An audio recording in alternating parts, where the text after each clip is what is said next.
सोचिए, जब कोई ऐसा सिस्टम फेल हो जाए जो हमारी हिफाजत के लिए बना हो, तो क्या होता है। आज हम एक हालिया एफडीए वार्निंग लेटर की गहराई में उतरेंगे और ठीक यही समझेंगे कि आखिर एक वैलिडेशन प्रोग्राम कैसे और क्यों बिल्कुल ताश के पत्तों की तरह बिखर जाता है। जरा इस नंबर पर नजर डालिए, 470। पता ये क्या है? ये सिर्फ 2025 में एफडीए के जारी किए हुए वार्निंग लेटर्स की गिनती है। सिर्फ एक साल में। है ना चौंकाने वाला? ये दिखाता है कि कंप्लायंस को हल्के में लेना कितना आम हो चुका है। और ये जो लाइन है ना, ये बिल्कुल मुद्दे की जड़ तक जाती है। बात यह है कि कागज़ पर एक प्रोसेस बना लेना वो तो एक बात है, लेकिन उस प्रोसेस को साबित करने के लिए पक्का वैज्ञानिक सबूत देना वो बिल्कुल दूसरी कहानी है। असली खेल तो वहीं पर होता है। तो चलिए देखते हैं कि इस कंपनी से आखिर गलती हुई कहाँ। तो अब थ्योरी से हटकर एक असली केस स्टडी पर आते हैं। ये कोई मनगढ़ंत कहानी नहीं है, बल्कि ये फरवरी 2026 में एक बड़े मैन्युफैक्चरर को जारी किए गए वार्निंग लेटर पर आधारित है।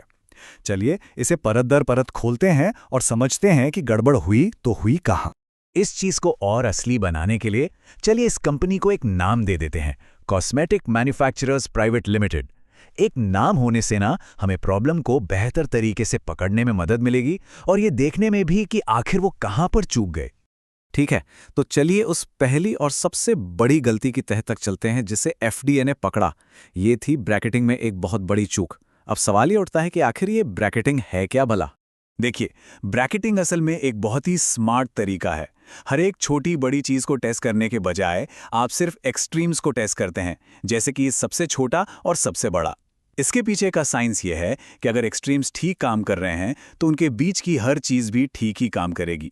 इससे वक्त तो बचता है, पर तभी जब इसे सही तरीके से किया जाए। अब देखिए, यहां फर्क एकदम साफ है ना? एक तरफ है कंपनी का जुआ, बस ये मान लेना कि अरे एक प्रोडक्ट के लिए जो चला वो दूसरे के लिए भी चल जाएगा। लेकिन दूसरी तरफ एक साइंटिफिक तरीका जिसमें प्रोडक्ट कितना गाढ़ा है, मशीन कैसी है, हर छोटी बड़ी बात का ध्यान रखा जाता है।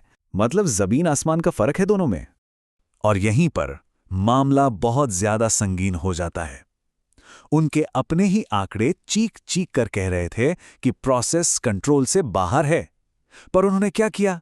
इसे पूरी तरह नजरअंदाज किया और प्रोडक्शन चालू रखा। ये कोई छोटी मोटी चूक नहीं थी, ये प्रोडक्ट की सुरक्षा के साथ खेला गया एक खतरनाक जुआ था। तो बात सिर्फ एक गलती की नहीं थी, नहीं, ये तो बहुत गहरी सिस्टमैटिक प्रॉब्लम्स का नतीजा था। चलिए उन असली वजहों को समझते हैं जिन्हें हम वैलिडेशन के 3 घातक पाप भी कह सकते हैं। तो ये हैं वो 3 बड़ी गलतियां। पहली, उनकी ब्रैकेटिंग स्ट्रैटेजी वैज्ञानिक तौर पर खोखली थी, बिल्कुल ताश के महल की तरह। दूसरी, उन्होंने अपने ही डेटा में मौजूद चेतावनियों को जानबूझकर अनसुना कर दिया।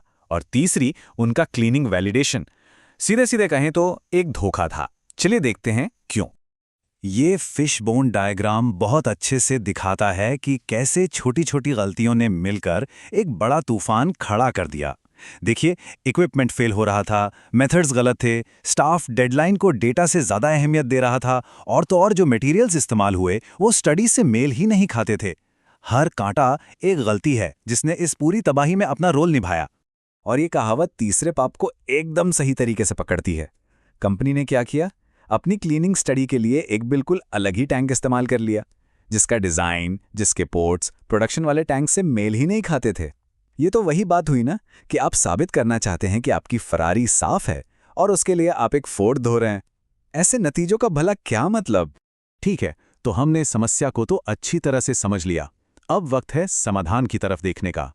सवाल यह है कि एक ऐसा वैलिडेशन प्रोग्राम कैसे बनाया जाए जो सिर्फ नियमों का पालन न करे, बल्कि एफडीए की किसी भी जांच के सामने एक ढाल की तरह खड़ा रहे। तो इसका राज क्या है? पहला, अपने वैलिडेशन को अपनी असली प्रोसेस की हकीकत पर टिकाएं, किसी धूल भरे पुराने टेम्पलेट पर नहीं। दूसरा, अपने तरीकों के पीछे का क्यों समझाने के लिए हमेशा तैयार रहे। और सबसे जरूरी, अपने पार्टनर्स पर सिर्फ भरोसा मत कीजिए, उन्हें वेरीफाई कीजिए, ऑडिट कीजिए, अंदाजे मत लगाइए। और इस बात को जितना ज्यादा जोर देकर कहा जाए उतना कम है। कानून की नजर में अगर आपका कॉन्ट्रैक्ट मैन्युफैक्चरर गड़बड़ करता है तो जिम्मेदारी सीधी आपकी है। उनका वार्निंग लेटर आपका वार्निंग लेटर बन जाता है। ये एक ऐसा लिंक है जिसे तोड़ा नहीं जा सकता और ये आपके बिजनेस को डुबो सकता है। तो एक असरदार ऑडिट कैसे करें? यहाँ एक सीधी साधी चेकलिस्ट है। उनके वैलिडेशन प्लान की गहराई से जांच कीजिए, उनके डेविएशन रिकॉर्ड्स को खंगालिए। ये पक्का करें कि जिस इक्विपमेंट को उन्होंने वैलिडेट किया है वही वो असल में इस्तेमाल भी कर रहे हैं। और सबसे ज़रूरी, उनके डेटा की इंटेग्रिटी को वेरीफाई कीजिए। आखिर में ये सब सिर्फ तकनीकी बातों से कहीं ज्यादा है। ये उस कल्चर के बारे में है जो टॉप लीडरशिप तय करती है। क्या स्पीड को सेफ्टी से ऊपर रखा जाता है? क्या स्टाफ पर डेडलाइन पूरी करने के लिए डेटा को नजरअंदाज करने का दबाव है? असली सवाल यही है। देखिए, लक्ष्य परफेक्ट होना नहीं है, कोई भी परफेक्ट नहीं होता। असली लक्ष्य है डिफेंसिबल होना। मतलब एक ऐसा प्रोग्राम बनाना जो इतना मजबूत, इतने अच्छे से डॉक्यूमेंटेड और वैज्ञानिक रूप से इतना ठोस हो कि जब एफडीए सवाल करे तो आप अपने हर फैसले का बचाव कर सकें।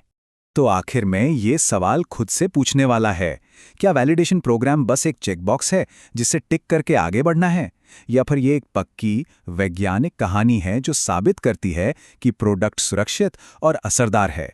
इसी सवाल का जवाब सफलता और एक महंगे वार्निंग लेटर के बीच का फासला तय करता है।